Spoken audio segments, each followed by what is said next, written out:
If you don't know, I am Derek Lee. I am a storyteller, currently based out of Statesville, North Carolina. I've been here about a year now. So me and my wife bought a house last June, and it's an honor and privilege to just fellowship, be in community with you all tonight. I want to first and foremost give a major shout out to the Iredell Arts Council putting on this event tonight. Let's give it up for Sydney in the back.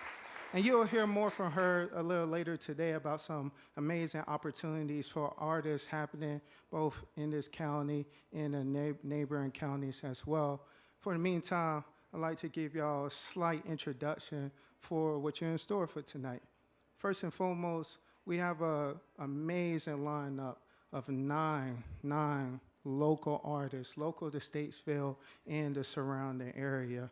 And so they offering their gifts, their voice, their talents, their stories, their passion, bringing it to the stage tonight.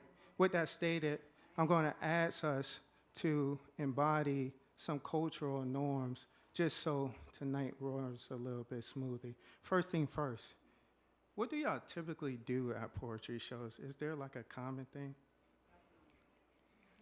Is that Shane? Is that a thing? People do that? Well, can we get some? Yeah, so, yeah, a lot of artists thrive off of that feedback, that we got to speak it. I'm not sure if anybody want to, yeah, let's get it, right? Or applause works as well. So can we give this is my first ovation for the night. Y'all not standing. I haven't even done the poem yet. Yeah. I'm sorry. I got to get it while I can.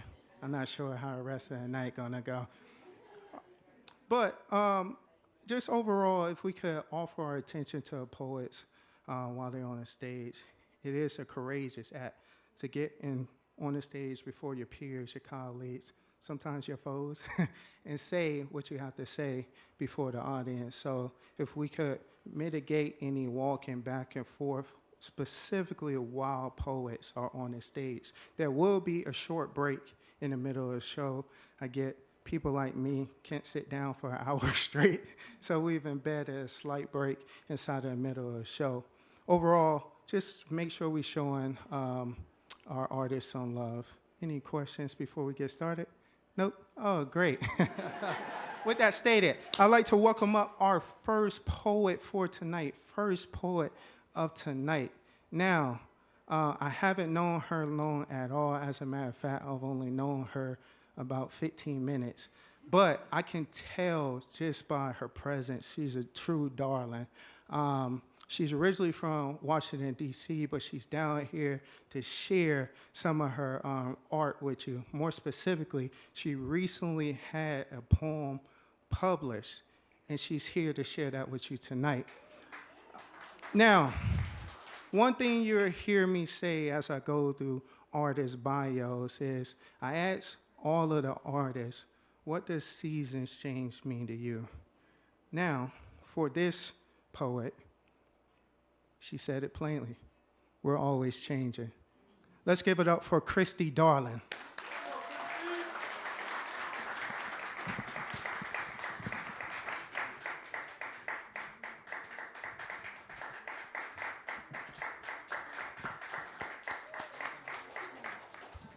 Thank you very much. Okay. Oh, there's people here. Thank goodness. So as he said, this arrived in the mail just the other day, and this is an anthology of 150 poets. And when they requested submissions for this book, they asked poets to submit poetry about poems. So 150, this was open regionally across the country, so anyone could submit their poems. So my poem ended up on page 52, and it is called The Ingredients of a Poem. The words I choose are too much like loose cocoa, spilled from the brown bag, all bits alike, dusting the countertop bitter, just waiting for sifted cups of sugar dipped from the canister, cups of alphabet, spoons full of punctuation, or not. I serve up hand-colored syntax, blended allegory like nectar, like they're stirring up new flavor in this poem or that, like I'd had my way with the etymology of their existence or the prose I stole them from. I haven't measured the grams or the way they taste mixed with breath that leaves your body and then mine. They're just words scooped up this time, in this life. These syllables don't nourish anyone in their placement on the page, even though that's my intention. The cursive squiggles in line quietly. It doesn't speak aloud on its own or taste like dessert. But still, I reach for words like chocolates cradled in a heart-shaped box. I can smell who might be satisfied tasting these sweets, and I add them one after another, like I would print ingredients and sprinkles on cookie dough. I share bites of crystal, thawed, stoked, pre-digested words on white paper plates and offer them to you, like I'm certain you would choose them too and love their taste.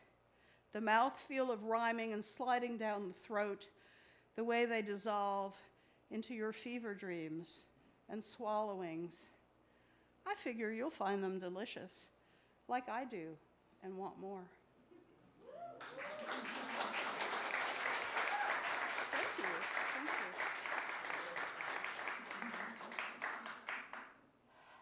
So this one, I've picked two.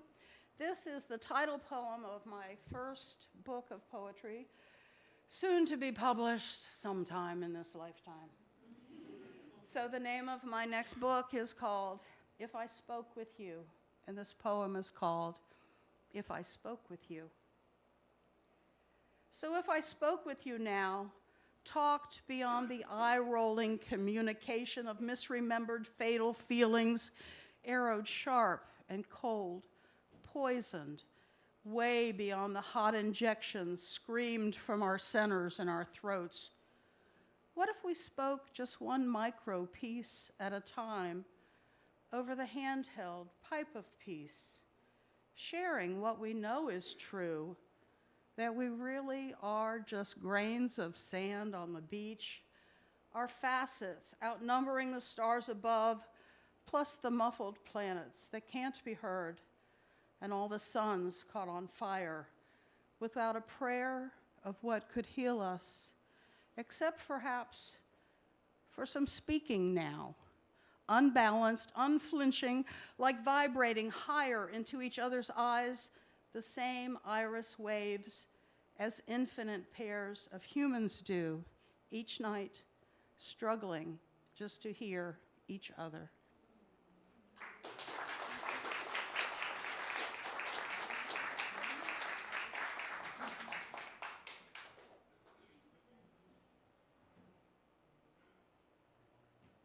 Y'all make some more noise for Christy, darling.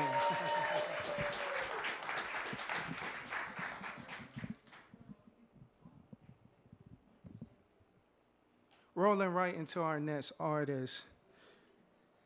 Ted Jackins is a writer, artist, and musician from Statesville. They are an author of 3 collections, including From a Curious Ear. Additionally, they co-host a monthly podcast titled Just Another Way to Waste 60 Seconds,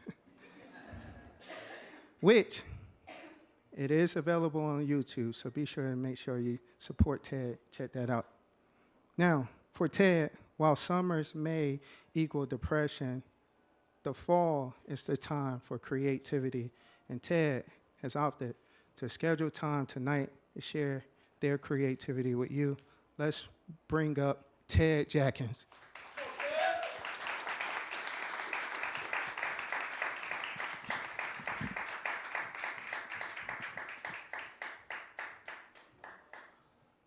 Let's get this down to hobbit height.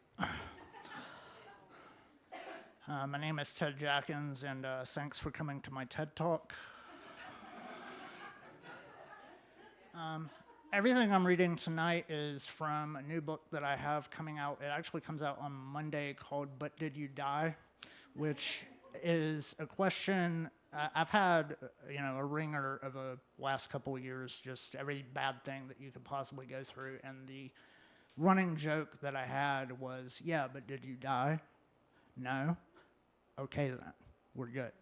So these poems that are appearing in my new book are also in the issue of Big Hammer that just came out. These are $15 on Amazon if you're interested.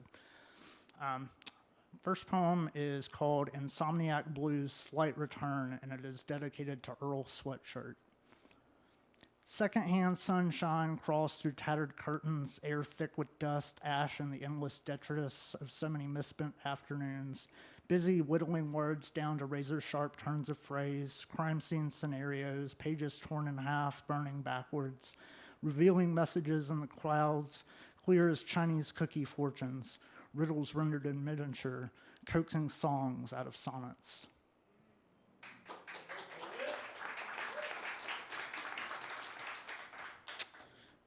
It's kind of a music theme with a lot of my work. This one I wrote after Phil Lesh from the Grateful Dead passed away, and I just put on the Dead and just started writing, and eventually I hit upon this.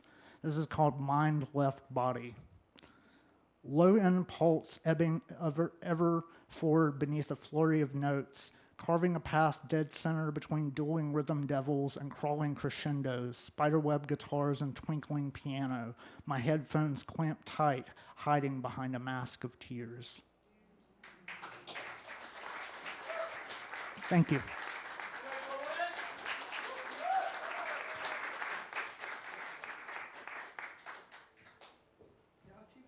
Keep giving up.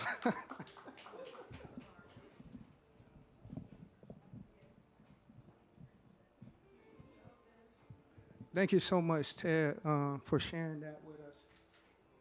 Mic check 1 2 1 2.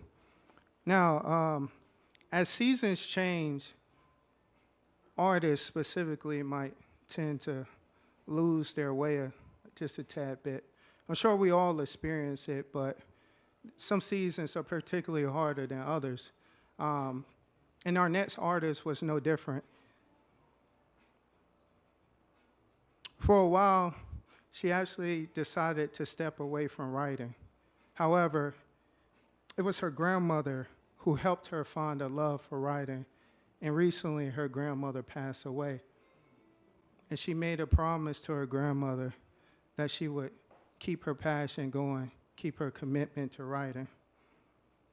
She made her grandmother a promise to never abandon or forget the joy and relief that can come from writing. So she would continue to write, both for herself and in the memory of her grandmother. Here's to embracing the opportunities for expression and sharing with others. And she's here to share with you tonight. Y'all, let's make some noise for Amber Meadows.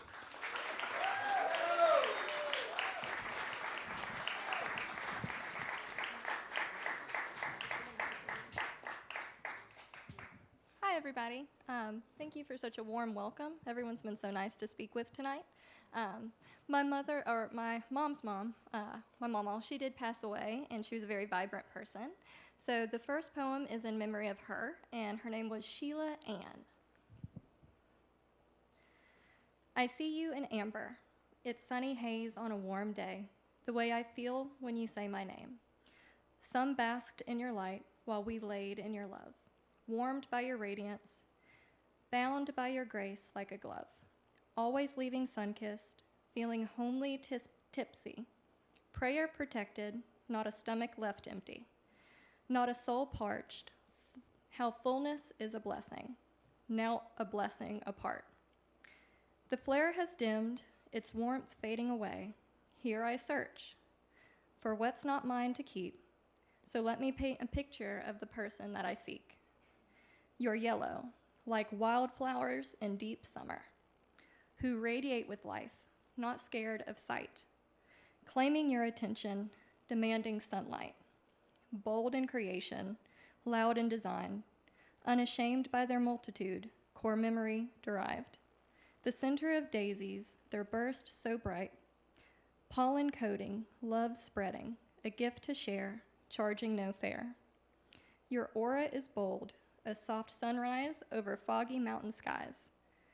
Painted with wisps of white, left questioning the light. Shimmers through your hair more vividly than any flare. Pastel heat, soft but sweet. A long-sleeved sundress with arms holding you tight. Her chin on your forehead, telling you everything's all right. The squint in your eyes while laughing at my pride, knowing I'll come to the other side. You always knew who I'd be and where I'd go, giving no answers, just your hand to hold. That was my guide from day to night. Hang on tight, the ride flies high, 'cause life has peaks you must rise to see, and now the valleys will pull you deep.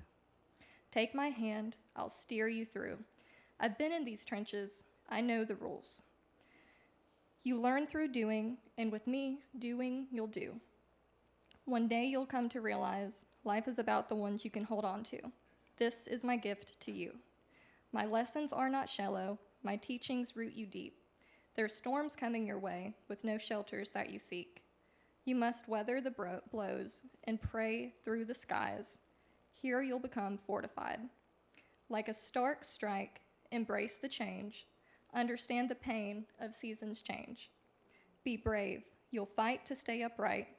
It'll be worth every sore. In the chaos and in the blur, you'll come to know my grasp slipped aside. Yes, we didn't say goodbye. But you're not left high and dry.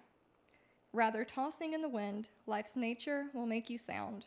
My time with you has now closed. Waves of grief will soon hit. Learn the power to submit. My memory will bring you through, knowing your longing will fail to keep me. I'm moving on too. Be ecstatic for me as I'm ecstatic for you. It'll balance out your blue. You'll be okay. I know you. This has always been true. Every storm runs out of steam. Reach the calmer days ahead. Hold on to what I gave you and all the counselings we had. You'll feel me in the warmth, forever knowing I was there. I was your wildflower, your bright sunrise, your yellow haze on a warm day. Allow it to carry you on for the rest of your stay. Thank you. Thank you. This last one is the first poem that I shared with her, and it was a very core memory for me because it was a deep bond because she loved to write, and whenever she learned that I did too, it just deepened our bond. So both of these have an emotional attachment to me with my grandmother. I'm going to breathe for a minute. Deep down, we all want to be free, to feel the breeze and just breathe. But we live with worry, all having different burdens to bear. Every day awaits a new dread to fare. Life adds rocks to your shoulders, becoming a burdensome boulder. All the weight's building as you grow older and older. You're counting the hours, feeling the seconds as they tick. Moments of your life keep flying by. When did you forget? Joy is found when it's in the moment you live. Shh, be quiet, breathe, feel the peace. Take in the beautiful sight. Fall in love with the clear water. Watch how it flows, allowing the rocks to stand alone. Yet the water still moves through, not hindered or blocked. It has a destination to reach. I want to be like the stream. Fall in love with the mountains, a glorious sight, continually reaching up, standing tall and strong, teaching us it's okay to change as time goes on. I want to be like the mountains. Fall in love with the sky, clear and clean. The blue is like a sigh, content and sweet, happy yet fleet. Can you hear it in the breeze? Man, there's just something about that mountain air. Fall in love with the clouds, forming here, combining there, becoming intertwined, just like our lives. And when the weight gets too heavy, they simply let go, letting it all rain down below. I want to be like the clouds. Fall in love with the trees and the leaves, creating a symphony with ease, twirling through the air, dancing without a single care. Colors changing, watch how their life's painting.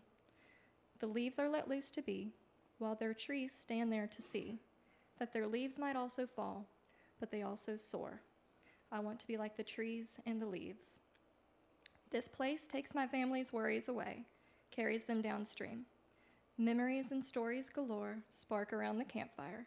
You feel the joy and the glow, the happy but not the low. Here your heart only grows. You never feel the worldly blows. You feel the moment and everything it holds. Wonder, happiness, and peace. Just breathe. I'm in love with the campsite and I'm in love with the breeze and how effortlessly happy I get to be. I feel free. I feel like me. Here when I look back, I smile and feel peace. Damn, if this is how it could always be. Thank you, guys.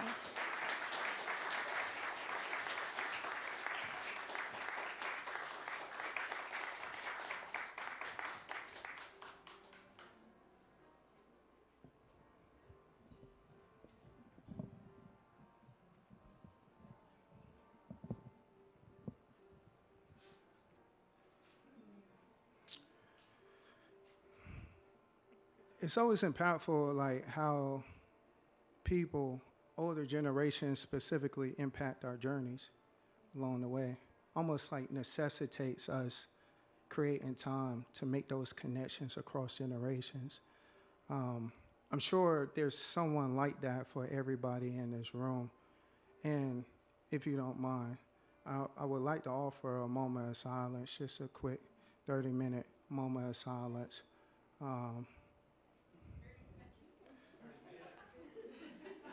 No, we can be here all night. Yeah. Yeah, let's offer a couple of 30-second moment of silence.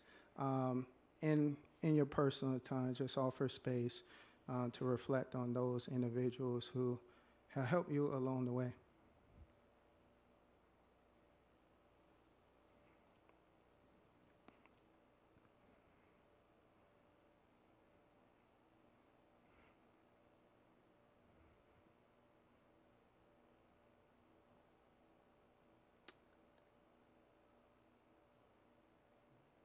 In the words of the next artist, season changes also means growth, and that growth can be pain. That pain can be necessary. The next artist actually likens us to autumn, which at the start of the week we entered a new season. It says we're like autumn with winter following, and the only way to get to the new season is to go through it. I think it's safe to assume that for this artist, poetry, sharing their words is a part of how they get through it. This artist is a Statesville native, currently working out of Charlotte. I was going to be able to keep the mood and do it strictly from the dome. We tried. We're better luck next time. Though he has many bottles, too many cats, and not enough hours to write, he has set aside time tonight to share his words with you. So let's give it up for Samuel J. Fox.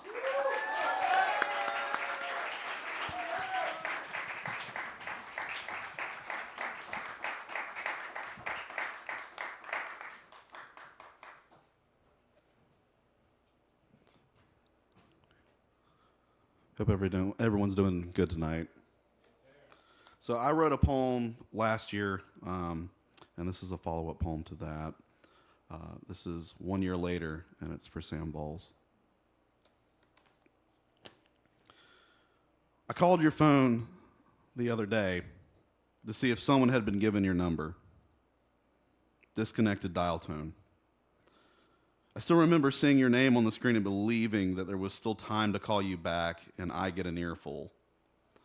The year after you passed to the day, more than 800 Palestinians were killed in a single day. Tell me how one person can actually change the world. 3 a.m. Friday, September 12th, 2025, Why am I still awake in a world that would rather become engulfed in flames?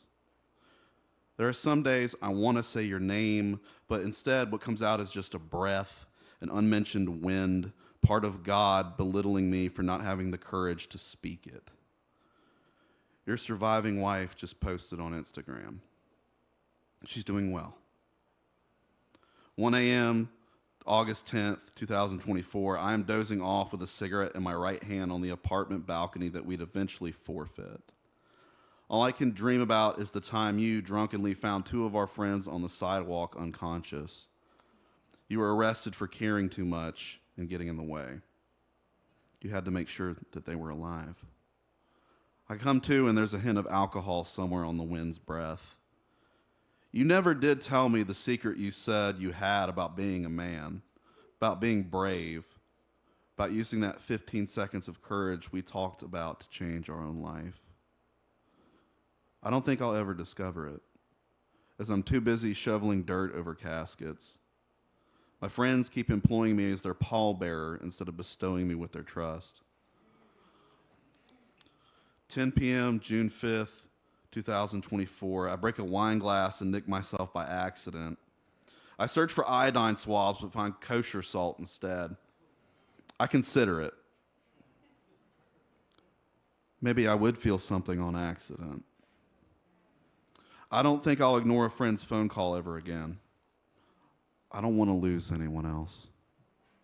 What good is a friendship if it doesn't help to gauze up the bleeding hearts inside our traumas? I wish there was always a corner for the loneliest person in the room with just 2 chairs so someone would instinctively know to approach and check in. 10 a.m., May 4th, 2024. Facebook makes your profile a digital headstone. I just celebrated my 33rd birthday without you. The same age Jesus was murdered. My lucky number. And still, I can't hate you. Because I understand how pain feels when it surpasses the body.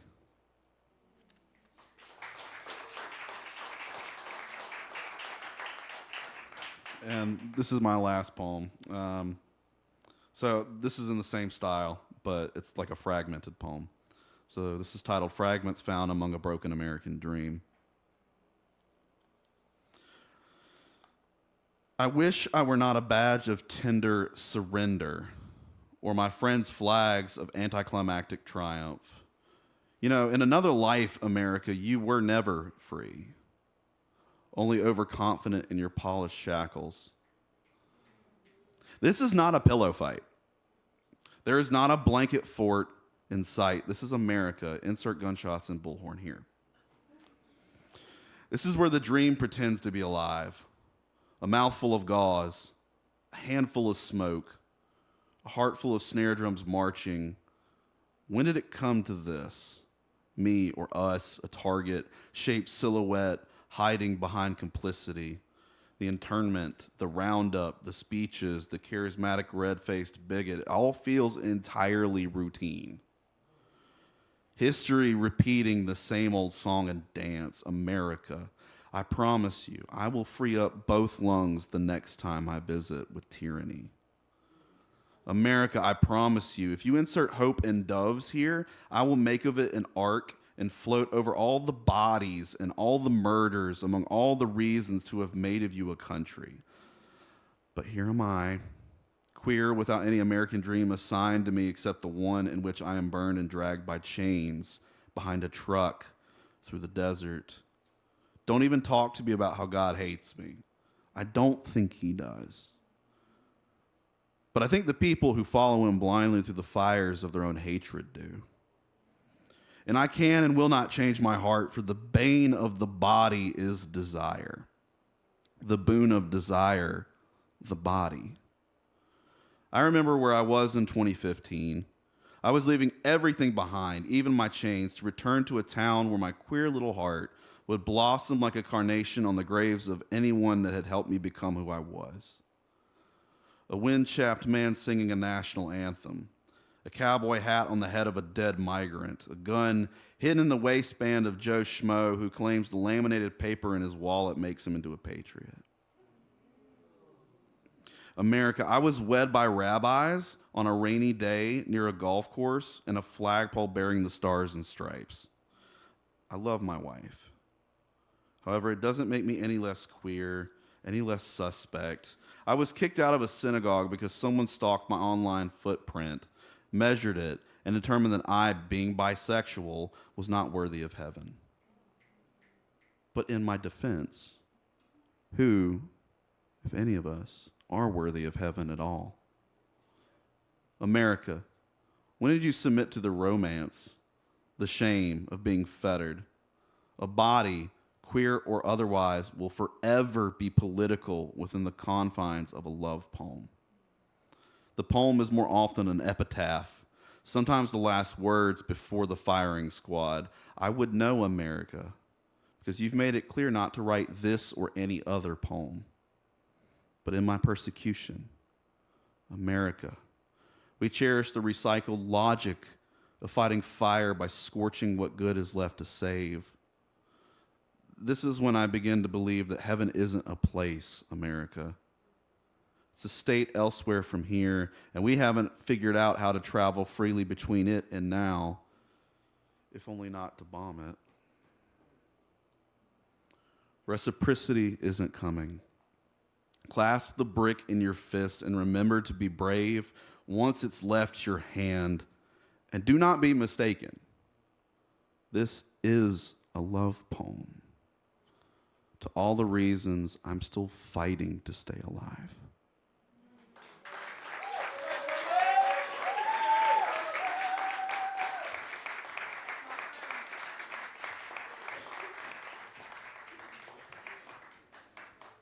Y'all make some more noise for Samuel J. Fox. A privilege to hear you again, Samuel. Before we get into our next poet, I just have a couple of curiosities for you all. It is fall. So let's play a little this or that. Just shout out your answers out of the two choices. We're going to start with pumpkin or sweet potato pie. Sweet potato pie. Yeah, I got the mic, so we're going to say sweet potato pie. I'm just playing. All right, let's stay with the pumpkin then. How about pumpkin spice or apple cinnamon scents? Pumpkin spice? Ah, man. I'm just kidding. I'm more of a pumpkin spice person over the apple. But shout out to Sydney for putting the apple cinnamon scents, the airwicks inside of the rooms. Let's give one up for Sydney. Yeah, ironically, I told her to do the apple cinnamon, even though. All right, last one. And I caution you, tread lightly. Sweaters.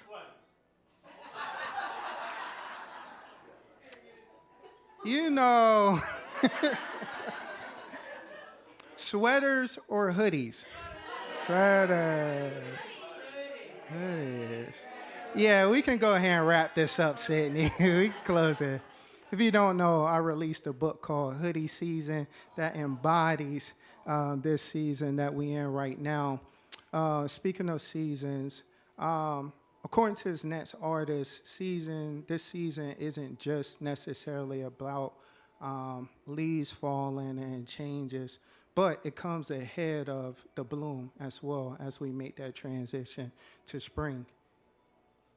Now, originally from Rocky Mount, North Carolina, she is a Charlotte-based poet whose voice carries both grit and grace.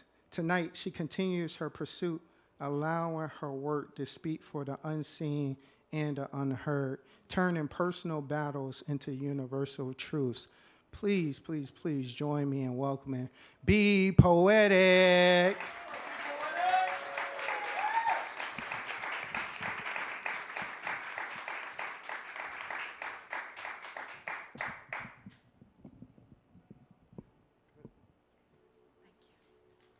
How y'all doing? I'm Bridget. I go by Be Poetic. And this first piece is dedicated to everyone who never got the chance to live, those who never got to grow up, and those who never got to tell their stories. Good evening, students. Today is Hell Day, and we all know what that means. Another drill, another code red, another practice run for a nightmare on Elm Street. So sit up, give me your undivided attention, because this ain't your regular morning announcements. This is the wake-up call before the alarm, the thunder before the storm, your final notice before eviction. This is how we became angels before we ever got to live. Before first period begins, we are told we are safe. Right after the Pledge of Allegiance to their flag, you know, the one that says indivisible, until a shooter runs up in the school blasting. Bodies turn into slumped over backpacks riddled in bullet holes. Soon to find out this will be the last roll call. Homeroom turned massacre. We never had to audition, but was casted anyways. Quickly learned how to pay more attention instead of clock watching. Passing notes turned into plan Bs we never wanted, and our names would be whited out before we ever got the chance to write them. One, Columbine 99. 2 students will walk into a school, hate in their hands, leaving 13 students being carried out in body bags. 2, Virginia Tech 07. The subject was math, and how 32 students will calculate y equals mx plus b into escape routes before being sent to heaven. 3, Sandy Hook 2012. Breaking news would be displayed across our TV screens. Childhood dreams severed. Smiles turned into pale faces under white sheets. We called it a tragedy. 4, Uvalde 2022. 1 hour, 14 minutes. Let that sink in. The chariot would arrive, but it would be too late, because these officers counted minutes like calories, and these children's names would be written off before the school bell rang. Delayed response turned execution, and no child should ever have to play dead in a place they should feel protected. So we locked the doors, blinds are closed shut, and we wept silently in a corner behind our teacher's back as if she could shield us from our fate. My heartbeat was louder than the footsteps in the hallway. Every time a locker slammed, my chest collapsed. Shells danced on the floors, and the bullets clapped louder than any applause. My teachers, my friends, my peers became target practice. This classroom became a slaughterhouse. Blood painted the walls. You'd think we were in art class, but this paint wasn't acrylic. But this classroom became a canvas of dead children painted in red the entire world would soon see. So tell me, when does the body count reach its quota? How many more lives exchanged for the right to bear arms? Never made it to a graduation speech. It turned eulogy as soon as their futures became as bright as the sun. I did my daughter's hair that day. We laughed together and we prayed. I fixed her favorite snack, wrote a cute note that said, chin up, chest out, head high, you got this. I knew how to fill out a permission slip, but no one has ever shown me how to pick out a casket for someone who still believed in fairy tales and happily ever afters. Poem.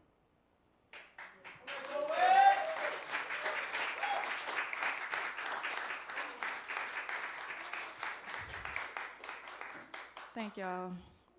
This next piece is a story of trials, tribulations, but being able to overcome. I thought faith was supposed to feel like peace until my knees buckled. And every time I stretched my hands out to heaven, life shot down another burden that cut my oxygen. No air left in my lungs to breathe, broke my spine in two.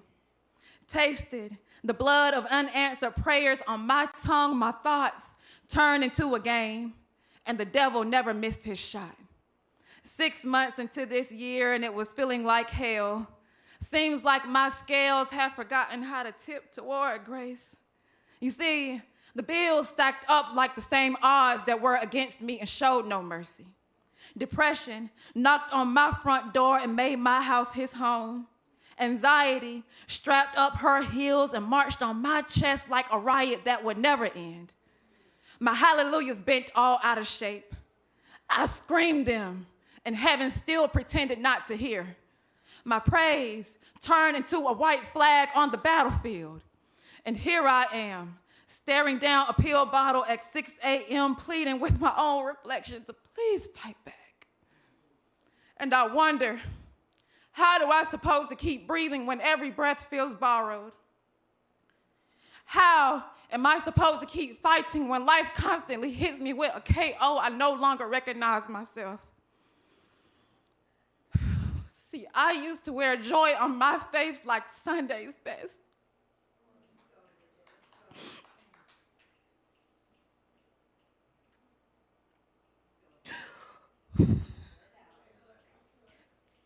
See, I used to wear joy on my face like Sunday's best. And now joy is a memory my face can't recall. And I'm unsure when my reflection turned obituary. When the mirror started writing eulogies in my own breath.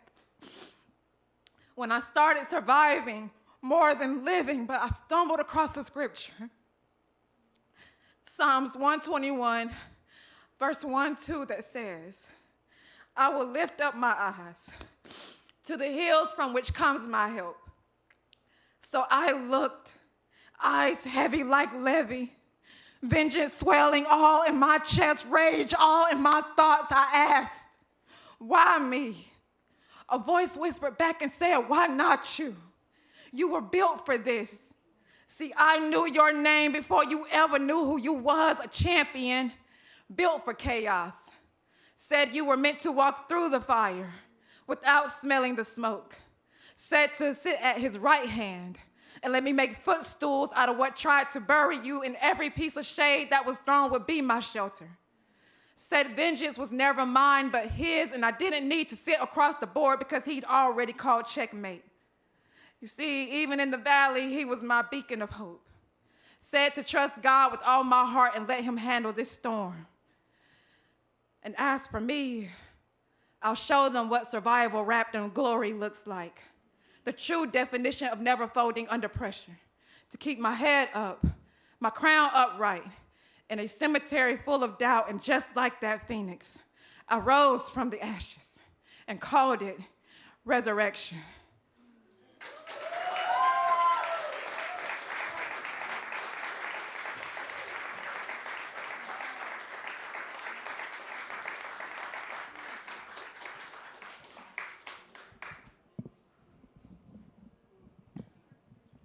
Please give it up one more time for Be Poetic.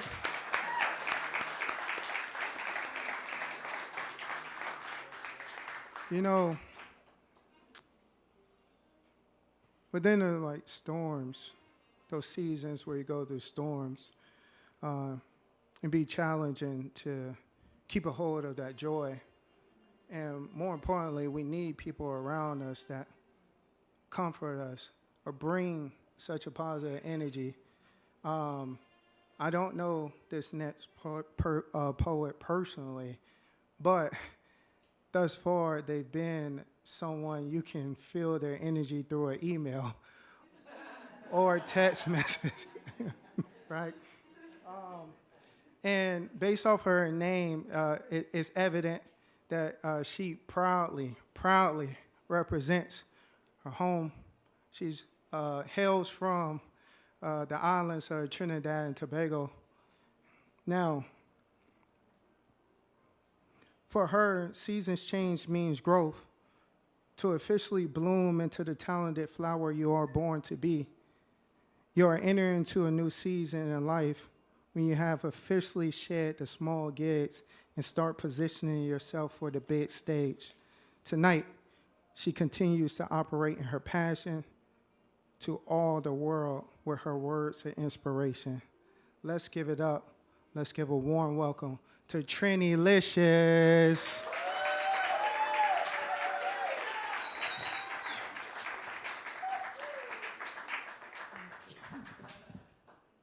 It's good right here. Yeah, it should be. A pleasant good evening. How you can follow that intro, you know? So my name is Natalie Ramos, a.k.a. Trinilicious. And he said I'm from the islands of Trinidad and Tobago. I want to try and read this slow, okay? My first poem is like a poem, which is a poetry song.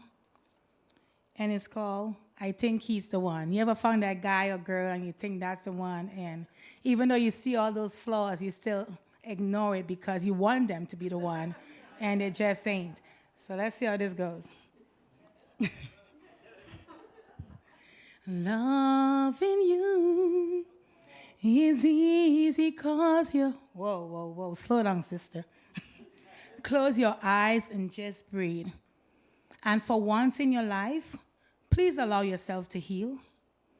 You see, this thing called love that have you so overworked can also play with your heart and life like it's a joke. So why are you so stressed when you have already done your best? Now relax and give it to God, and He will do the rest. But sis, wait. I really think that He's the one. And when we're together, we're always having fun. Because we even look good on paper and pen. But behind closed doors, He's beating you like there is no end. But I still think He's the one. Our Facebook pictures look real good. But every day, He cheats, He lies, and makes the chica cry. But I still think that He is good with our son. But when it comes to our daughter, it's a different kind of bond. You see, He still buys me flowers and romances me every day. But what a blood clot minute. Them bills He still don't pay. It's like He's a replica of a husband who just wants a place to stay. Rent-free in my head. Dan, I wish that was dead. You see, ladies, ponder on this for a second. And please take my stupid advice. Quit trying to force something that you know just ain't right. Yes, I know the clock is ticking, and you're scared of getting old. And them nights be lonely, and them covers be cold. But be brave, my sisters, and live your life with endless fun. Because some of these men are like vampires. They suck your blood and run.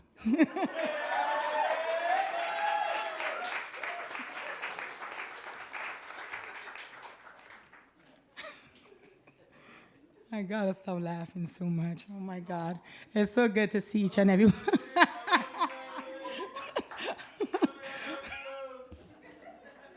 I can't even respond. I love you more. One love, one heart, let's get together and feel alright. This one is called Wake Up, Lord. Wake up, Lord. Your seasons have changed. So please help us understand the times we are living today. Jesus, your children are crying. Bombs are flying. People are dying. Families are breaking. The world is shaking from earthquakes and storms, natural disasters just going wrong. The weather is even hard to proclaim. So tell me, Jehovah, has your offspring brought you shame? Blaspheming your name like if it's a game. Not comprehending the reason they were born, and committing suicides like they don't know right from wrong. But yet they are still looking to the heavens above, singing redemption songs and calling it love. Even the pastors are misleading their churches for money. Politicians are misusing their power, and they think it's funny. Humming songs of peace while we're going through war. Tell me, America, who is tallying the score? One dead body after another. That could be your mother, father, sister, or brother. The truth is brutal because education we lack. But trust me when I say I'm simply stating facts. Lord, the time is near. So please help us read your word, because ain't nothing worse than sitting back and watching the whole world burn. The seasons have changed, my people. So wipe your jerry eyes and let's all pray together in order to survive. As we sing forever in one accord, Bob Marley's song that should unite us all. One love, one heart, give thanks and praise to the Lord, and you will feel alright. So let's work together and make things right. Thank you.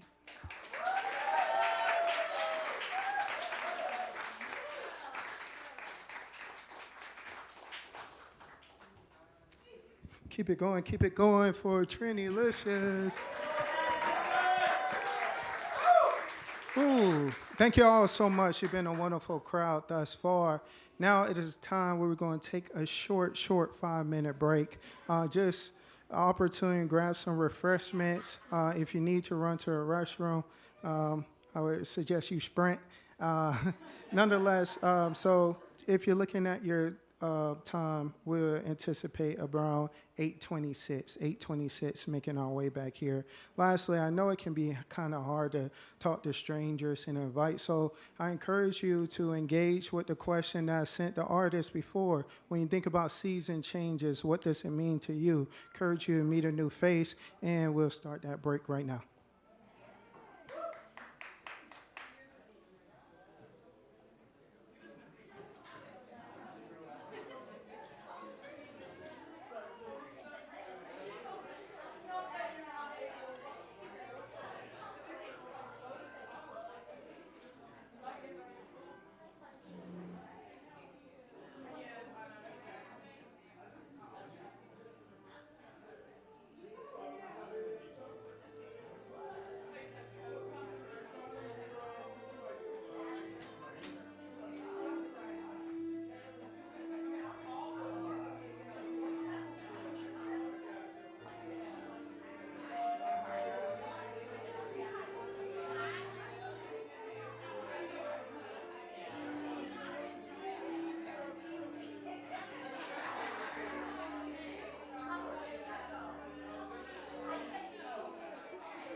I know 5 minutes was wishful thinking as a break for everybody.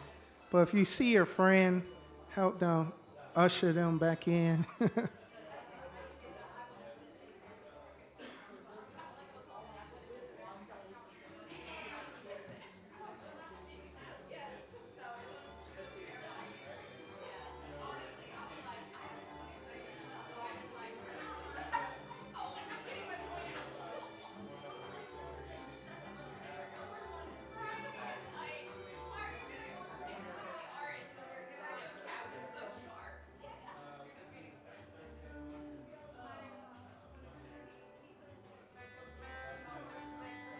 Once we get majority of people back in, we'll go ahead and get started. Let me go round people up.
Alrighty then. We still waiting for a few folks to trickle in.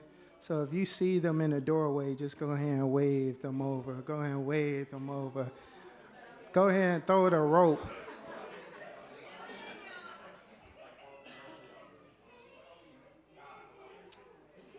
I'm gonna go lasso a few more people before we get started. I'll be back.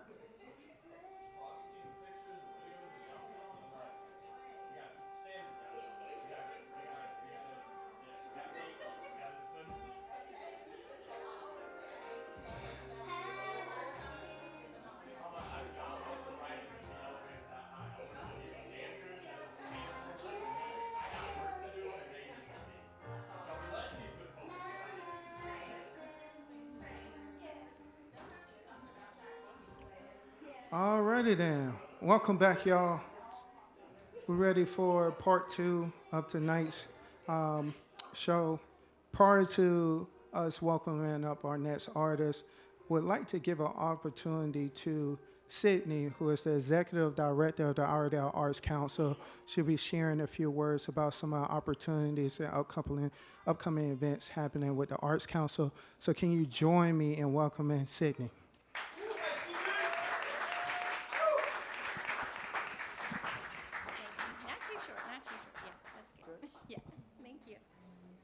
Thank you guys. I will just be as brief as possible. I just wanted to say thank you all for being here. This is such a special night for the Arts Council. always spoken word night is one of my favorite nights because I think it's, I know you guys are feeling it already. It's where we get to lean on each other. We see that we have way more in common than what we have different, and spaces like this are so important right now. I'm honored that you're sharing your heart and your souls with your art tonight in this space. It's really special, and I know as tonight's special for me because I get to be a spectator. Normally, I have to host. So as a spectator tonight, it's just been really incredibly moving. And thank you for our artists. Aren't we rich in talent in Iredell County and our surrounding counties? Yeah, thank you guys. I wanted to just briefly highlight a couple of opportunities coming up at the Arts Council. We have 2 grants that are live right now. One of those is called the Artist Support Grant. And information for that can be found on our website, but we like to call that a selfish grant for artists because it's a way to really focus on yourself and your development as an artist. So if you check out our website, ardlartscouncil.org, information can be found there as well. And also it's grassroots grant season, which is a really special grant that we get from state funding. Thank you for state grant funding. It's important, incredibly important. So we are getting some funding from the state, as we do every year, and nonprofits get to apply for those grant funding. So if you have a nonprofit, if you're interested in maybe next year, I don't know, starting a nonprofit, a poetry nonprofit, that would be amazing. Please reach out to me and I can really walk you through some of those steps and potentially get you some grant funding, more so next year if you're starting today. But just really wanted to say that the Arts Council, a big part of our mission is our programming, but it's also supporting artists through grant funding. So please reach out. I'm here most days, so you can pop in or give us a call. I also just wanted to highlight, just really briefly, we have an art show next Wednesday. Danny Malbuff will be having an art show here from 5 to 7:30. That's a free event open to the public. Another local artist, a visual artist that is very talented. We'd love to see some of those faces here. Then what else is coming up? Oh, on the 2nd, we have Ed Jurdy. Ed Jurdy is a guitarist and singer-songwriter for the Band of Heathens, which is a very popular band. He lives in Asheville. He's coming down the mountain to perform a very intimate music show for us for that night. So those tickets are $20 and also can be found on our website. And lastly, I want to thank Derek. How great is Derek doing? Derek popped into the Arts Council when I think I was a baby director. I think I was like 3 weeks on the job, and he popped in, and he was new to the area. So I really admire that his interest in the arts, interest in the Arts Council. I know we got him plugged into a spoken word pretty quickly, and so not even a year, and he's hosting a show. And I just really want to thank Derek. I feel like watching your leadership through this whole process and how the intentionality, to the scent of the space, to the welcoming, to the gift cards we're giving to our artists tonight. I just really want to thank you because it's very obvious that you support artists, you support spoken word, you know it's important to gather like this, and I just want to say thank you. All right, I'll leave it to Derek.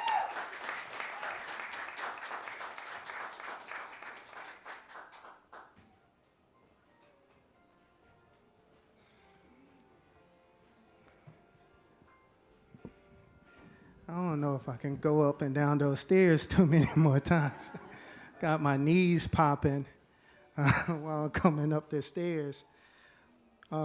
My sister used to say she got mega knees. I feel like I got Megatron knees.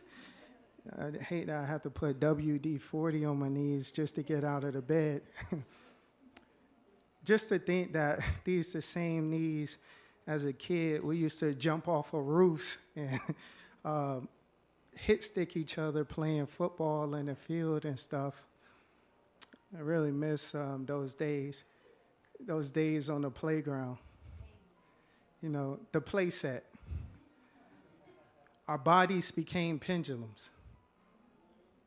A friend would push us forward, allowing the opposing wind to graze against our youthful skin. We reached the peak, a slight pause, until gravity made us into missiles, traveling back in the direction of the very person who had just helped us hit a new height. And as we approach, That friend didn't try to stop us, just anticipated the perfect time to press their palms into our spine and launch us back towards the heavens. Our hands released those chains. We catapulted for just a moment, the closest we ever felt to flying. But that playground playset taught me our friends won't always be around to push. There will be times we grapple with the chains of that seat alone, presented with a choice to either sit and face the fate of never feeling what it's like to fly again, or you take the necessary steps back, set up your advancement like a sling, release, kick your feet, allowing the back and forth to be a part of building motion, knowing that's the key, that if you're going to sustain the momentum, then you got to be willing to swing. Playground. Play ball, baseball. We accepted the fact that striking out's just a part of the game. Within 9 innings, became content with at least landing a couple of hits, but we all know every kid dreams of slugging one over the fence. That home run isn't just about strength. It requires hand-eye alignment, combined with when preparation meets perfect timing, and it won't happen every time you're at bat. But if you're ever going to embrace this celebration of your team, feel the vibration of the crowd's chants, hearing them scream, then no matter how many times you miss, the next time you step up to that plate, you got to be willing to swing. Playground. That playground wasn't always so pleasant. It only took one loss, one foul, one word, sometimes as simple as one look, and 2 boys made their balled fists into crash dummies. And we let it rock as long as they kept it one-on-one with each other. But let one of his boys make one false move, our whole crew was ready to be Jackie and Chris Tucker before we ever let them rush ours. The epitome of what brotherhood means. Knowing we had each other's back is what solidified the team. But here's the thing, we didn't care if you knew how to fight, you just had to be willing to swing. Even though we're adults now, my knees popping while I'm walking upstairs.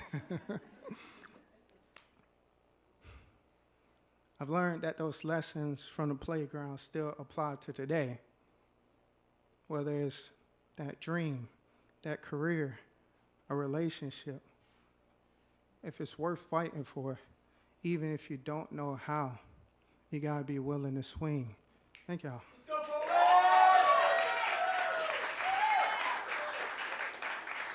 Man, and this next poet has been nothing short of inspiration. When you talk about somebody who fights for other artists, somebody who embodies what it looks like to back up other poets and help amplify the work that they do. When you talk about somebody who, when it comes to season changes, they recognize that season changes is all about creativity. The default is always to create. The new season is marked by the request to create something new. This request may come from the outside or is internal. Whether you answer the call, the choice is yours. I'm so thankful that this next poet answered my call, even though he's a hoodie hater, but we'll get to that later. Sidekick is a spoken word artist, slam champion, breakdancing artist from Charlotte. He hopes to inspire the next generation of artists to be courageous, creative, and productive. Importantly, he lives in West Charlotte with his passionate wife, 3 kids, and regenerative garden. Tonight, I'm so honored that he has chosen to answer my call, offering his talents before you. Help make some noise for Sidekick.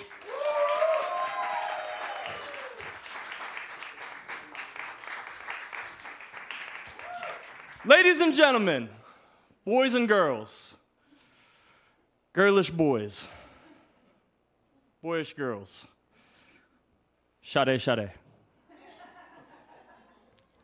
I want to tell y'all depression is a big word for an 8-year-old. So I nicknamed my depression Johnny. And Johnny never asked to come over That's a lie. He never left. He would whisper in my ear while I was asleep, I'll always be smarter than you.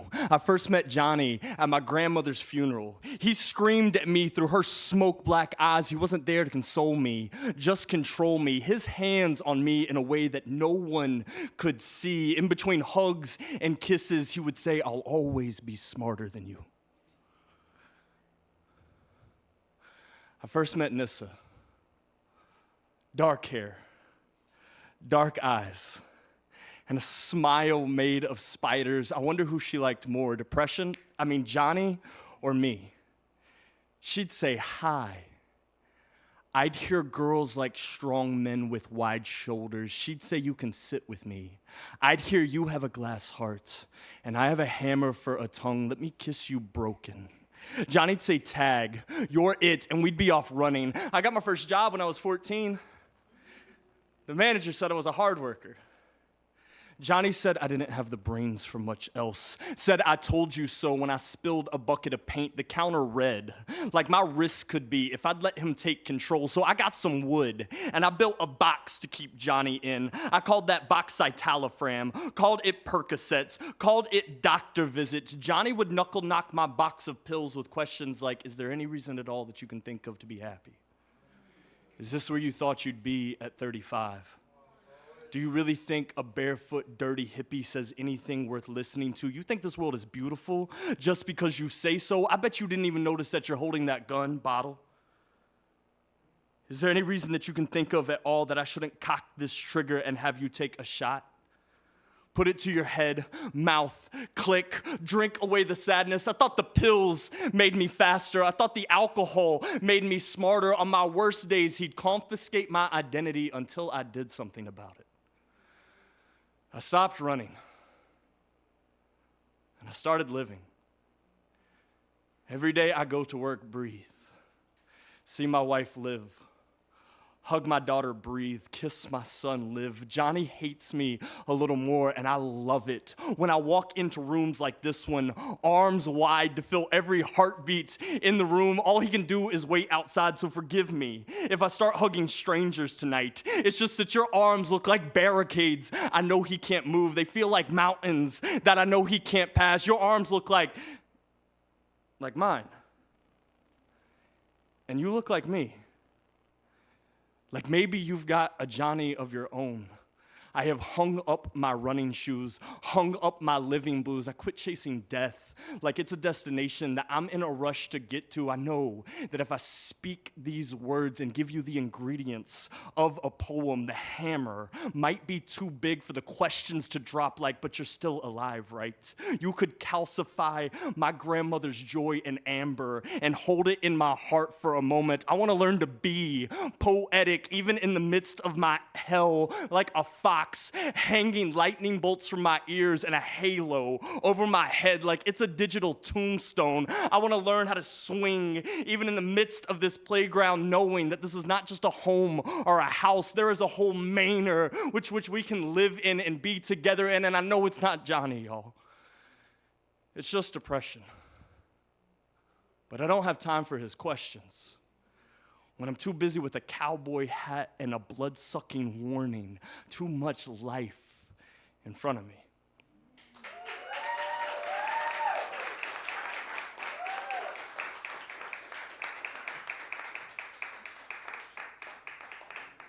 God is good? All the time? We listen? I'm going to be white girl wasted this season.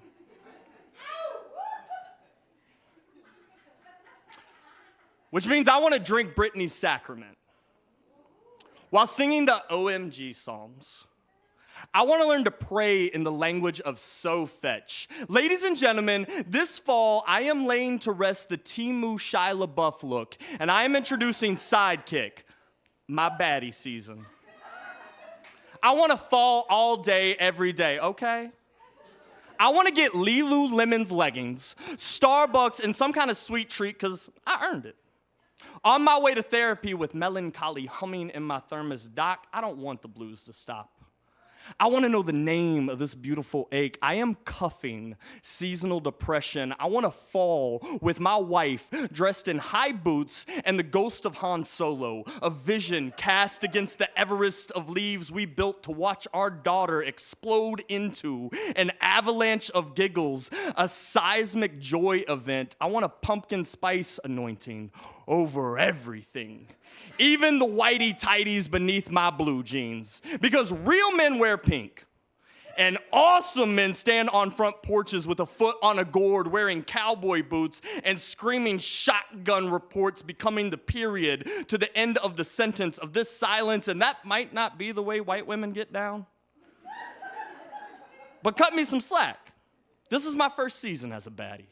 And I ain't always been this cathedral of noise and celebration, but this year, I am totes my goats half naked, half cocked, letting the shotguns fall from this gun like punctuations as we fall in this fall, in the fall as leaves fall. And when it all falls down, God be calling on me. I want to fall like my crazy, be a honeycomb that only I can taste. I want to hug in snugs, wearing Uggs. I want candles that are so loud the smoke alarm sings its electric hymn 3 times before Thanksgiving. I want to wear the football jersey of like a football team. I'm an artist, I don't know sports. But I want to be in a Warriors costume, making cookies, crunching leaves under my feet like tiny bones. I want to put on the flannel and take new engagement photos with the woman I already married. I'm getting lost in the corn maze until we forget which way is out and which way is a metaphor. And I want to watch Hocus Pocus and believe in magic again. And I want to watch Legally Blonde and believe that blondes have more fun as if. I want to celebrate as if I ain't laid a friend in the ground every autumn since I learned what blood was. As if they're all still here, right here, breathing in this wood smoke. I want to rake these leaves in as if they're not mother's tears, as if earth ain't groaning and growing out its summer sorrow, and this ain't the great fallout. I want to see a leaf and not read the name on its spine. I want to see the tip of a branch and not know that it's called the terminal bud. Let's celebrate, bud. Let's do what they can't do now. Let's pretend this is not death, that fentanyl is a bogus ghost and so not cute, that a rope is like just a rope and like not a last chance to hang out, that the silhouette of a tree like is just like a beautiful thing and not a metaphor waiting to happen. Oh my God, I love fall. October is like my favorite color. I want to celebrate fall like my arms are full of light and the ground is so far away. I want to fall like I'm falling and still holding on.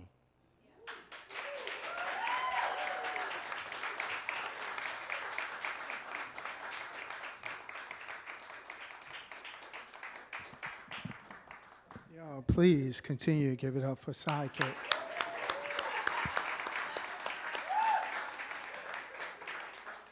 Wow, powerful. Man.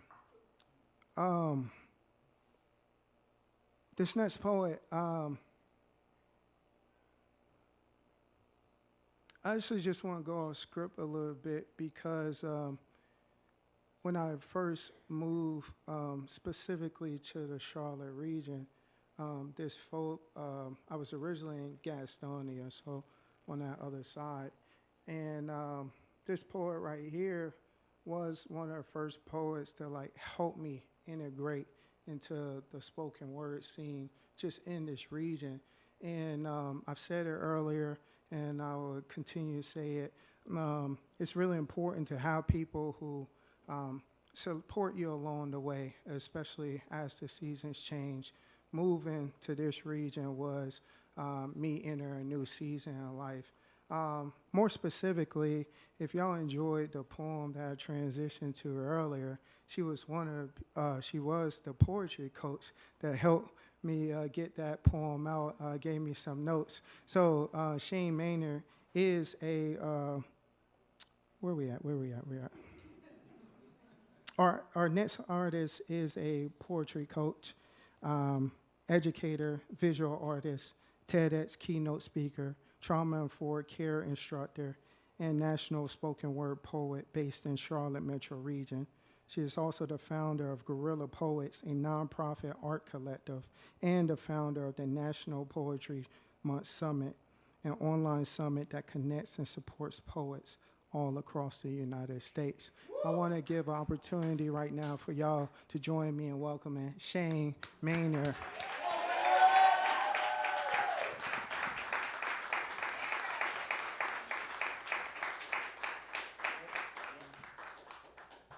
Thank you, Derek. Yeah, for sure. It's been really incredible. Y'all give it up again for Derek, man. It's been really beautiful to see Derek's journey, and every single time Derek performs blows me away. I'll never forget, we were just talking about you before the show started, and I was like, it's like Derek comes up and he's like, and then gets on stage and he's like, and my brother, and it's like, just so beautiful and powerful. And Derek's also a super sweetheart. If you don't know Derek, you need to know Derek, seriously. It'll enrich your life. So founder of Guerrilla Poets, we have a program at an alternative school in Salisbury that we do every year. Been doing it for years, and our first day back to the program is Monday. Yes. So every year we're there twice a week, and we do art and poetry, and we make a movie every year. And our students actually won Best Script at Mad Monster Con, which is like incredible. Yeah, like shout out for them.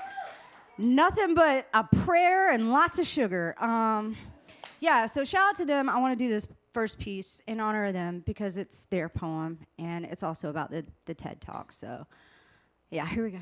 My apologies if anybody in here, if your name is Tim, I promise this poem is not about you unless it is, and if it is, meet me in the parking lot. All right. So I can thank you. The day my TED Talk was released, I was so excited. My talk was called There's No Such Thing as a Bad Kid, based on my work in lockdown facilities. Now, most of the comments on YouTube were supportive, and then there was Tim, who commented, told by the person who looks like she burnt down an orphanage in her childhood. Ouch. Dear Tim,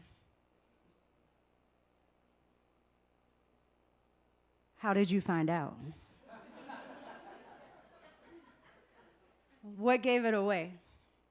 Was it the soot on my fingers, the burnt shoelace? Or was it the children running in all directions to their freedom? You're right. I burned it down. I did it for every child in the foster system who got sexually assaulted behind closed doors and paperwork.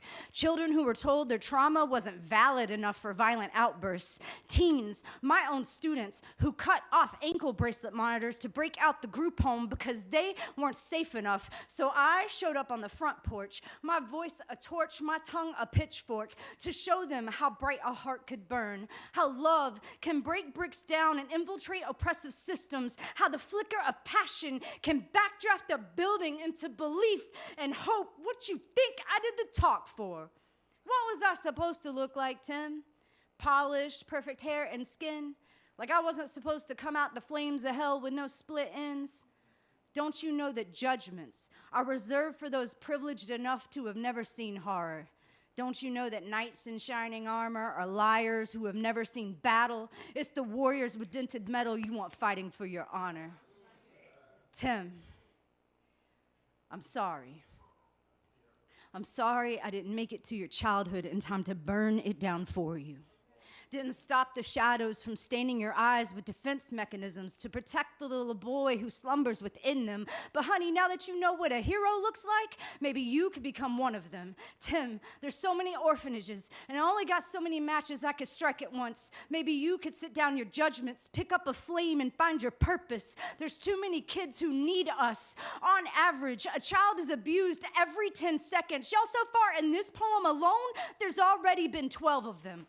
Tim, maybe you got a few blemishes, a few scars that shamed you into believing you had to hide them. But honey, it's okay to look like you've been through it.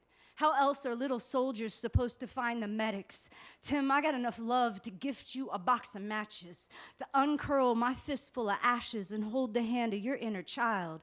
Can't you see that it's the damaged ones like us that make a difference? So honey, please take my hand and let's go find your orphanage.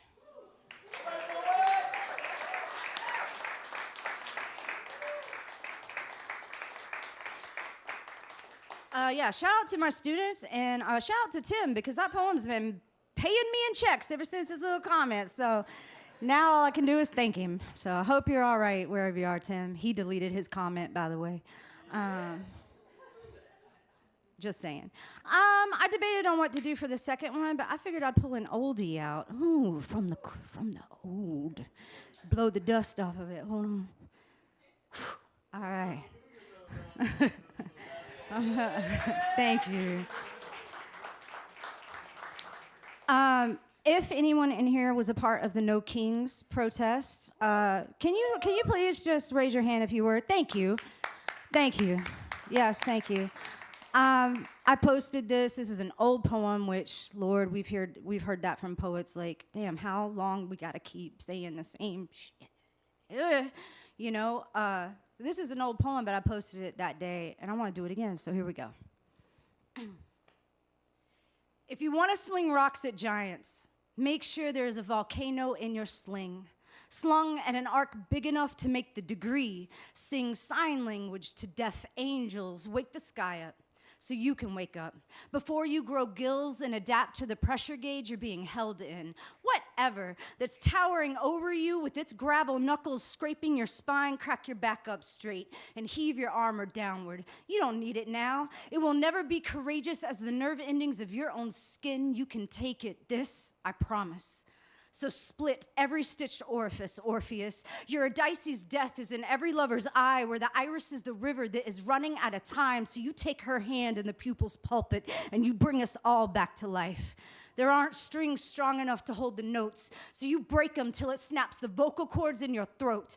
Bring the stone to mortar mache knees. Use it to build a kingdom with no king. If you want to sling rocks at giants, make sure there is a volcano in your sling. When they ask you about the molten mornings, tell them it is where you wake and sleep. Tell them you've only known cold except for when it burns and your insides carry the temperature of 1,000 suns. The scale everyone likes to mention but has never touched. So touch them, tell them to touch you. Get really close to your own hands. Write about them, spread them, use them like antennas, like eyes, so you can find where the cold creeps in and fill every foreclosed house with light to bring the angels home to roost. Rip off the roof of your fear. You don't need it now, not here. You've already got all the answers to the questions you're afraid to ask and how they tower like giants with their chains at half-mast. Put them to rest. Bleed verses so tight it can slice through golden calves. If they are a monument of hard cash, honey, you gotta be the diamond in the rough that never washes the dirt from its cuts. If you wanna sling rocks at giants, you sling fire and wake the sky up.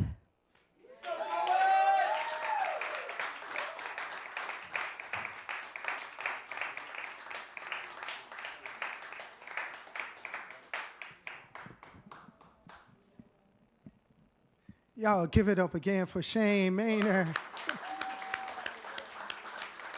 Truly a privilege to keep learning from her.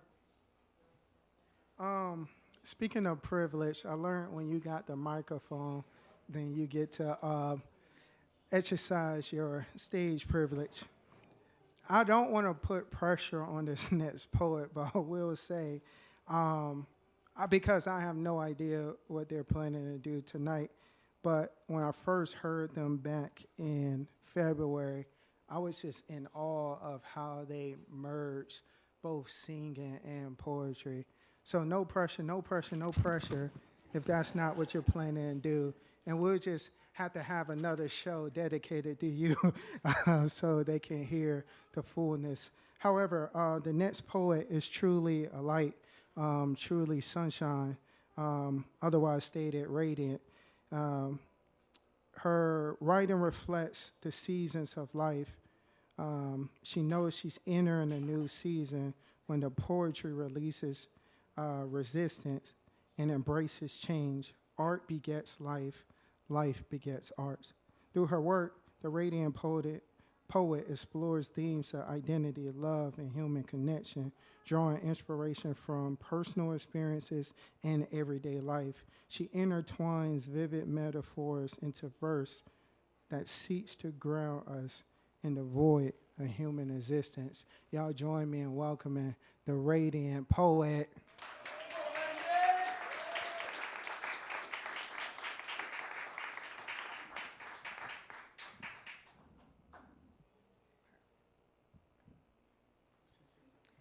All right, how y'all doing? Just get right into it. Untitled love poem. Because we're sappy like that, so here we go. When your eyes met mine, my heart sank into my stomach. The rhythm left me full of a beautiful chaos. The beastly divine swims through my bloodstream. Butterfly wings flutter in my stomach, and I am a garden in full bloom. I paint the sky your favorite color and swallow the sun on the days it offends your senses.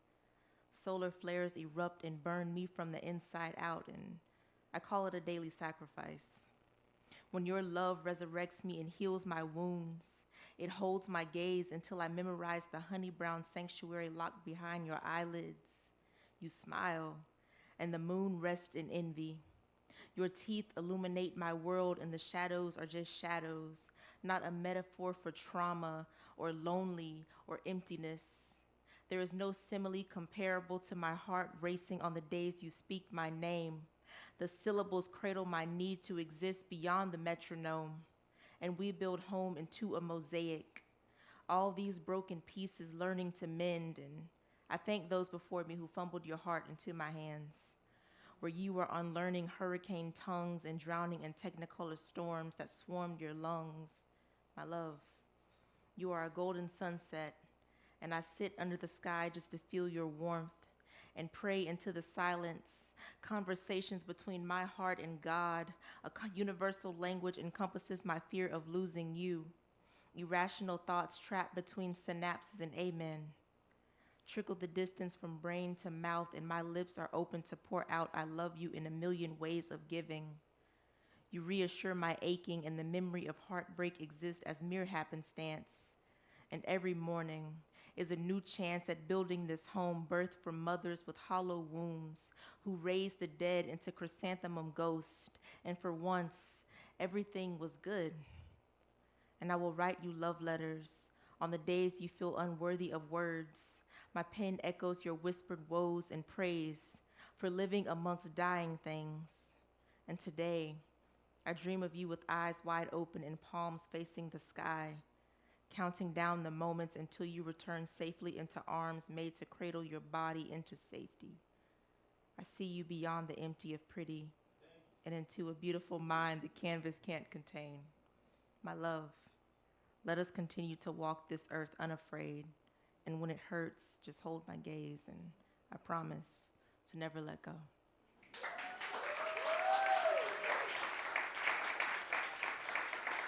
And you're welcome.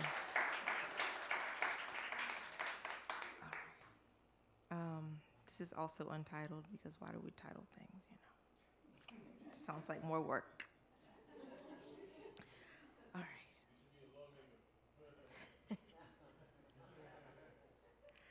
But this poem is about depression and just kind of going through those motions. I won't even say finding your way out of it, because there are some days that feel like you might not find your way out of it, and this poem is about one of those days. I find a home and label it my forever. Ignore the names that existed long before I conquered this barren space. Reignite a desire to live in syllables that match my lazy tongue. I dream of tight ropes and lion's teeth, and the scent of rain after the graves are filled with jewels and watered in tears. I turn empty into a place of belonging and shout from 6 feet above the resting nest of burden and shame. I whisper lullabies to the parts of me covered in another's calling. And this is the unraveling of a body that does not sink in guilt, won't shed the history of home and transform it into magic or metaphors. The magician does not pretend to saw the flesh in two when there are open wounds begging for healing that won't cost an eternity or a life. So I learn to bury the living amongst the dead. As the dry earth crumbles between my trembling fingers, I refuse to romanticize the hurt that came before the understanding of what it takes to build a life from dirt and dead names. But home no longer calls out to me, doesn't whisper a safe haven into ringing ears, can't scream a name that I no longer claim for myself. When home hurts, I drown myself in the knowing that everything ebbs and flows like temporary. This life, and the sorrow serenades me to ocean floors covered in flowers that mourn the dead of the land above or within. And there are days I know I don't belong beneath the waves, but seek comfort in their restoration anyhow. To feel anything beyond this misery masked as melancholy, the fist in my chest drops to my stomach as my mother shouts her love from the shadows and rooftops. But the blood won't stop escaping my body, for a home that treats it as nectar instead of pumping neglect. And the pills, they unravel the potential of happy, and everything is black. Muddied colors smear themselves across my eyes, and this is how the poet dies before she could learn to bury home in a garden that replants itself and waters the familiar. And grief multiplies at the mouth of the sea and swallows our sadness as it chokes on rebirth. Thank you.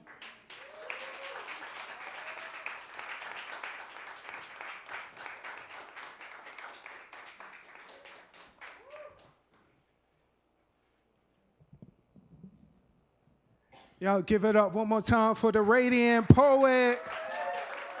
Thank you so much for sharing your light with us. Also, I might have to snag that hoodie from you on your way. I just love all of the colors. And speaking of all of the colors, y'all ready for y'all last artist for the night? Are y'all ready for your feature artist for tonight? Your feature artist goes by the name Rubix. The name Rubix reflects how she moves through life, flexible, grounded, and always finding a way forward, no matter the challenge. According to Rubix, my work lives at the intersection of art and advocacy. Over the past decade, I poured my heart into the mic and into my community. Whether I'm leading spoken word workshops, mentoring young creatives, or captivating audiences from the stage, I aim to remind people that their story matters and someone somewhere needs to hear it. My goal is to empower others to stop surviving and start living, to release trauma instead of recycling it, and to understand that your starting point is not your final destination. Choosing life, choosing you, it's never easy, but it's always worth it. Rubix knows she's entering a new season in life when the chaos increases. However, destruction is often thought of in a negative way, but it's a conduit for growth. Without rain, a seed will never break its shell, and the soul is no different. Y'all, please, please, please, do me a favor and help welcome our feature artist for tonight. Let's give it up for Rubix.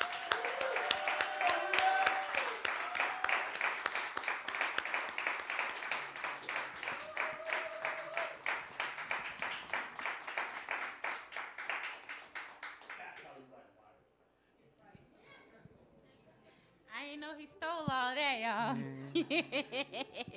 I'm gonna tell y'all the truth. I was Derek asked me to send my bio, but I was a little too busy with my show, so he went on my website and stole something. Anyways, y'all looking real good for some people that's supposed to be left behind in the rapture. Yeah! Woo, woo, woo, woo.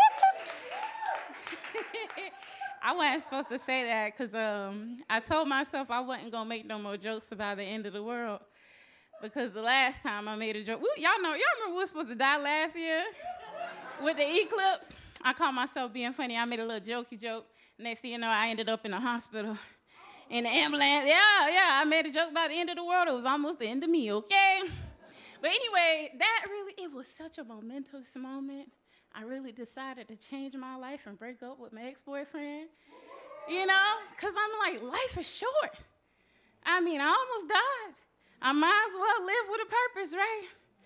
And I decided to stop wasting my time because I don't know about y'all, but I want it, man. I want love. I want real love. I want to be loved. I want to be in love. I want to be placed on the scale of a man's mind and chosen to be his balance. I want to fall asleep next to someone that is undoubtedly mine. I want to be held and not have to question or savor the moment. Y'all know what I'm talking about? Just me? Okay. I don't want to crave it. I don't want to dream about it forever. I want to have it. I want to feel it. I need to feel it. I've never known what it's like. I've only known what it's like to give, and I'm afraid I'll die a single woman because society has taught me to leave the store doors of my heart open, to be warm, welcoming, to smile. But it's rude to question a man who wants to enter. I've been taught patience, that a man can shop around if he wants, that he can put my heart on layaway pretending it's something he wants, that he can purchase it, take years unwrapping and using my love for his advantage, and then return it once he's damaged it. I've been taught the societal policy that the customer is always right. And it's not fair to me because I want love. I want real love. I want to be loved. I want to be in love. I want reciprocation.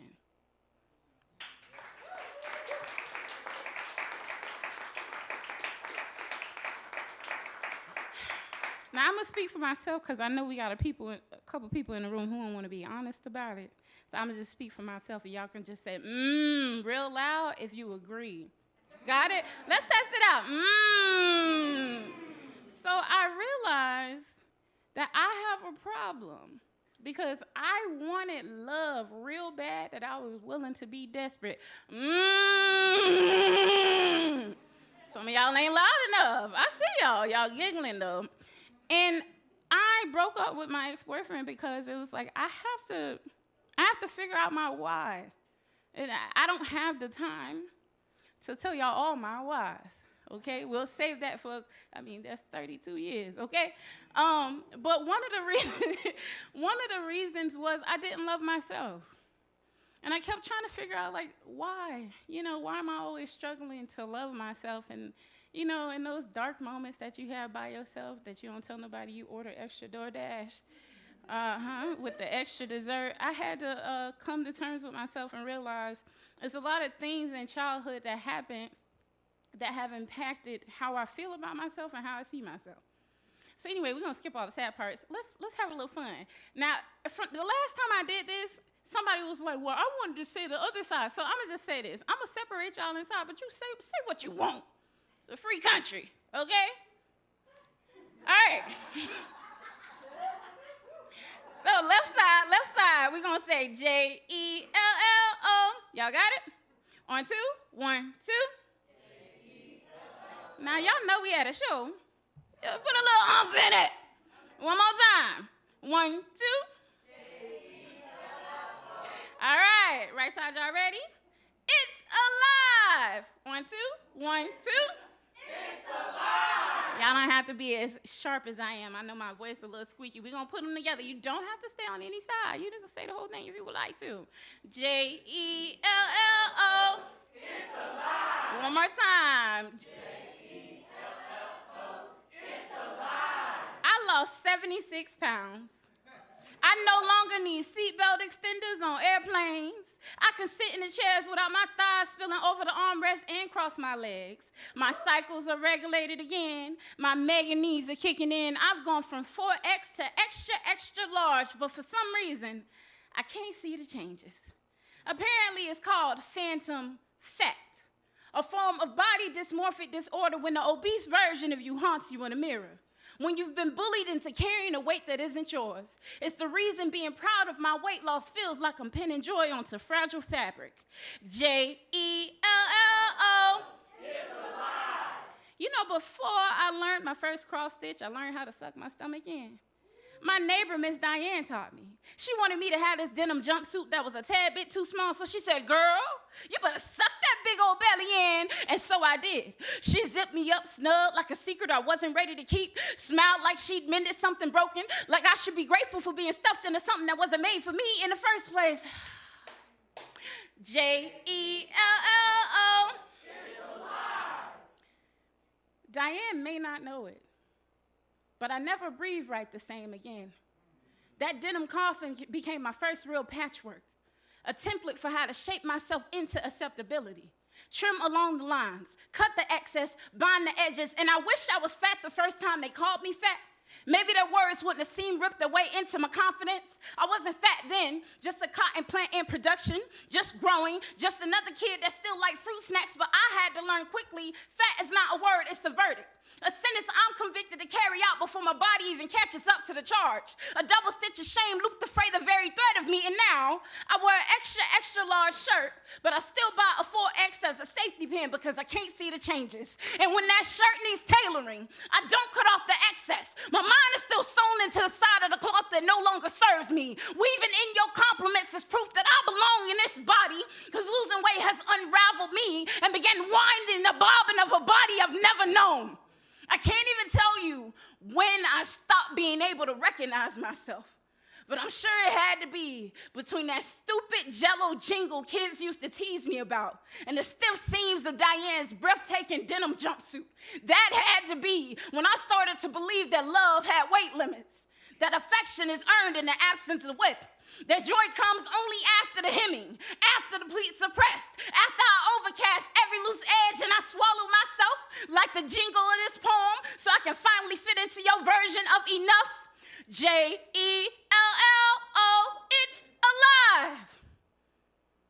Phantom fat is alive, and it is a strange thing. I lost 76 pounds last year.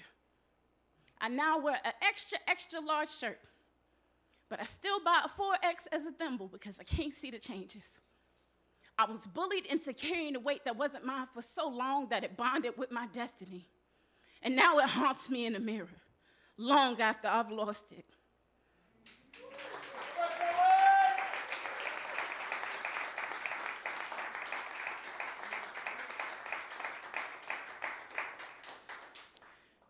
Yeah, I did. Y'all want to know something? So I have shirts outside, right? So I was trying.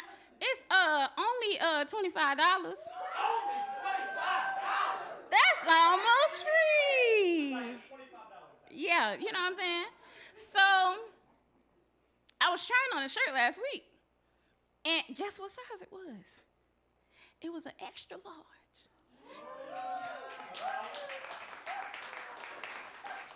So, all of that to say, seasons change, but the season isn't just about the weather. It's also about you. When you make the decision to put forth the change, to put forth the effort, you change too.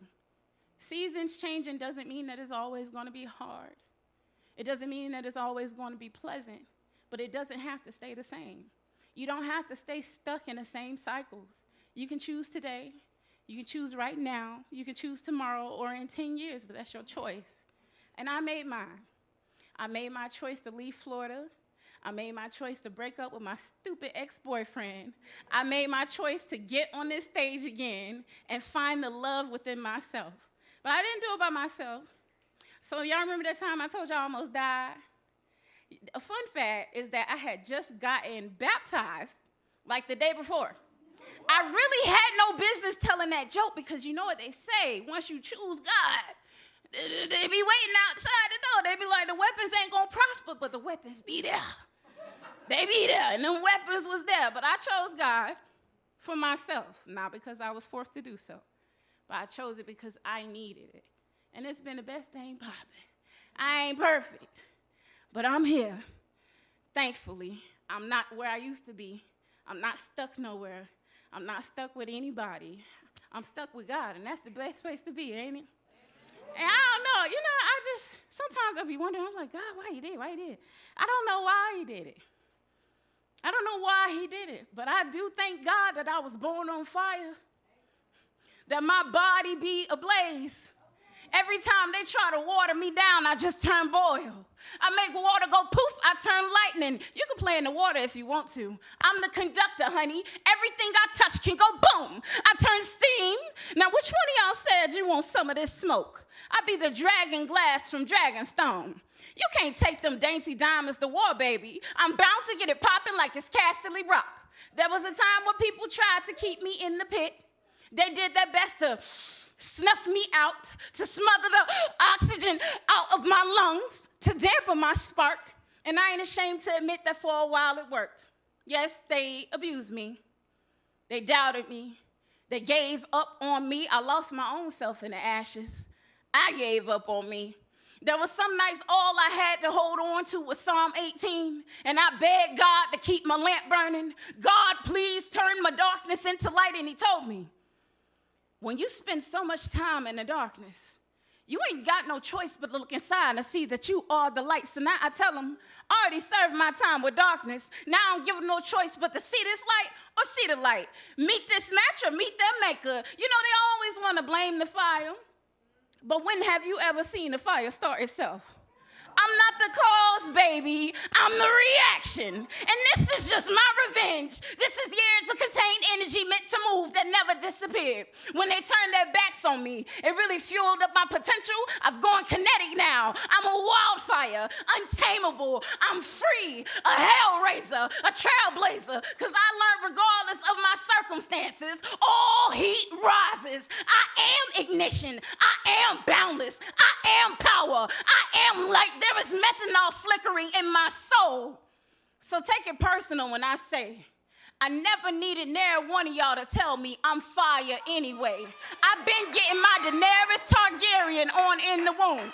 I had to see the flames for myself, but it was always written in the Dragonstone. Fun facts. My God made me Aries, made me first, made me fire. I was born to burn. And everything I touch go boom.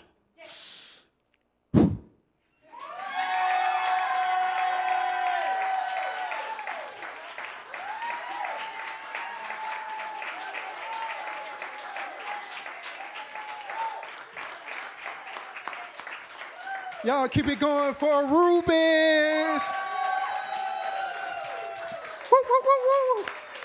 Thank you so much, Rubens, for bringing your voice, bringing your passion, bringing your energy to the stage. As she mentioned, she does have some shirts inside of the lobby for sale, keychains as well.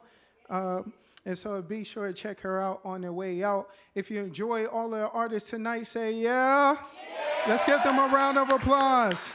Thank y'all so much. Artists, do not worry. I will send out an email with all of your social media attached to people who registered via the Eventbrite, so don't feel pressure to distribute that. And I will end this the same way I started it, with some sympathy points. This was actually my first time ever hosting a show, so thank y'all so much. Thank you so much for embracing me. I'm used to performing or doing work behind the scenes or a combination, but to consistently be on stage and present artists and help create a platform to uplift other artists is truly special. So thank you again, Sydney and the Ardell Arts Council, and make sure you all get home safe.